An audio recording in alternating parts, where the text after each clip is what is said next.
released last night, the WNBA PA, the Players Union, they're crashing out.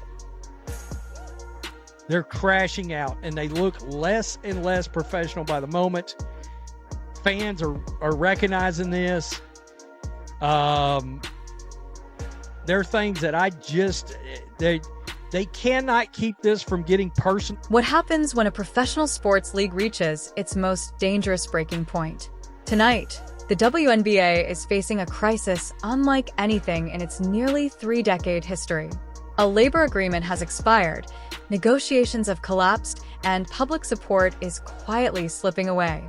For the first time, the possibility of an indefinite shutdown is no longer theoretical, it is real, and it is unfolding in real time.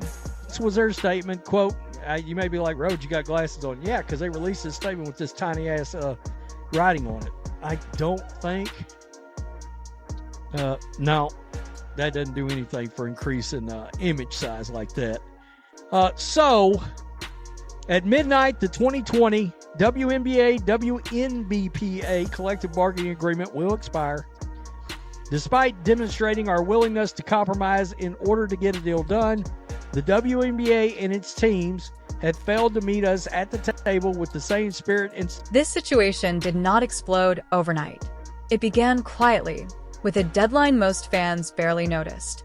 On January 20th, 2025, at exactly 11:59 p.m. Eastern Time, the WNBA's collective bargaining agreement officially expired.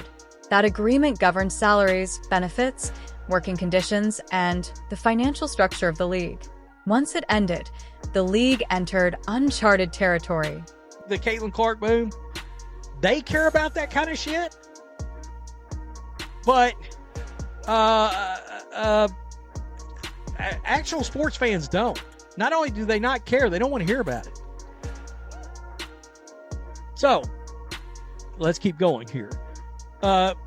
Players care deeply about their fans, take pride in honoring that loyalty every time they take the court.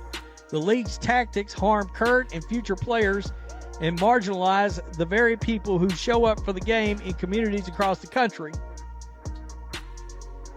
This misguided approach will not work. In the face of the league and team's actions, players remain undeterred, unafraid. In most professional leagues, an expired labor agreement leads immediately to chaos, lockouts, walkouts, and public threats. But this time, WNBA ownership made a strategic move. They publicly announced there would be no lockout. It was a calculated decision designed to project stability, professionalism, and a willingness to negotiate. Secure a transformational new CBA. This agreement must include a salary system tied to a meaningful share of the revenue that would not exist without player labor, mandate professional working conditions, and require protections that honor players who built the league and set the next generation up for success. Make no mistake, pay equity is non-optional, and progress is long overdue. We urge the league and its teams to meet this moment. The players have already and will continue. What followed next is where everything began to unravel. Instead of matching that tone, the WNBA Players Association released a lengthy public statement filled with emotionally charged language. Rather than framing the negotiations as a business discussion, the statement framed them as a moral confrontation. That shift changed everything. I mean, people are like team owner at this point. I mean, they have made them. If it's amazing that WNBA players made themselves feel even more insufferable than prior. That's amazing to me. That's even possible. A lot of people. Insane statement from the PA. There we go. Right there. Second comment. Insufferable Players Union. Their statements are as nasty and uncouth as their attitude. It's wild. Yeah, I'm team owners. Have been for a while, even more now. In modern labor disputes, optics matter as much as numbers. The side that appears more reasonable usually wins public support. And in the WNBA, public support is not optional. This league has never turned a yearly profit. Every dollar paid to players depends on continued investment and external financial backing. That they can never have. That's a good point. That is a good point. This is wild, and it sadly looks like no season. No one cares. Goodbye, Caitlin Clark, 2026 season.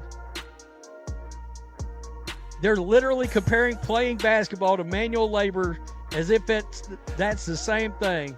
Sorry, bees. I didn't know it was this. Hard to hoop. Do us real hoops fans a favor and cancel the whole effing league.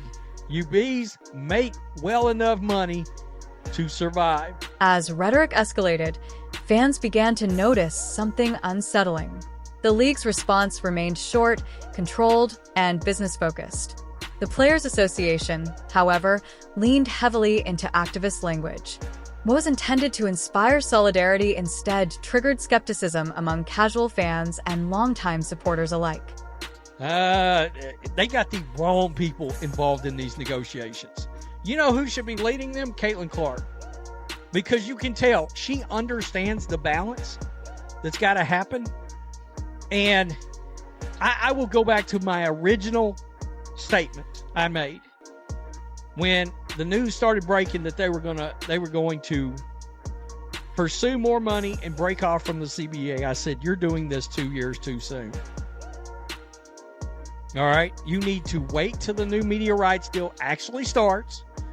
You need to wait till that media rights money starts getting into owners' pockets, and then they can sit back and look at where the league is and how much profit they're finally making, because they should make some profit now. At the center of the dispute is money, specifically revenue sharing. Players are demanding a 50-50 split of league revenue, similar to what athletes receive in leagues like the NBA and NFL. On the surface, that sounds fair. But there is a crucial difference that cannot be ignored. Those leagues are profitable. The WNBA is not. Revenue sharing only works when there is profit to divide. In a league that consistently operates at a loss, splitting revenue does not divide earnings, it expands losses. That reality sits at the heart of why negotiations have stalled. Timing has made this conflict even more volatile. Starting in 2026, the WNBA is set to receive dramatically larger media rights payments from partners like ESPN and Amazon. Those deals could potentially transform the league's finances and make profitability achievable for the first time. But that money has not arrived yet. Owners are negotiating based on projections, not proven financial results. After nearly 30 years of subsidizing losses, they are hesitant to commit to revenue-sharing structures before knowing whether the league can actually sustain them. As negotiations dragged on, something unexpected happened. Public sentiment began to shift. Fans who typically side with players in labor disputes started voicing frustration. Comment sections changed tone. Support fractured. The narrative slipped out of the players' control. This is where the conversation expanded beyond basketball. When cultural commentators like Joe Rogan expressed surprise, not at the demands themselves, but at the strategy behind them, it signaled a deeper issue. The dispute was no longer just about fair pay. It was about credibility, messaging, and leverage.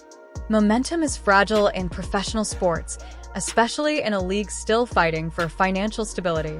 Every missed season creates gaps in visibility, development, and trust. The risk is not just short-term disruption, it is long-term regression. This moment is not about heroes or villains. It is about alignment. The WNBA stands at the edge of its most promising era and its most dangerous one. The decisions made now will determine whether growth stabilizes or collapses under internal conflict. Negotiations are ongoing. Silence remains. And the clock is still ticking. The question is no longer who is right, but whether both sides can afford to be wrong.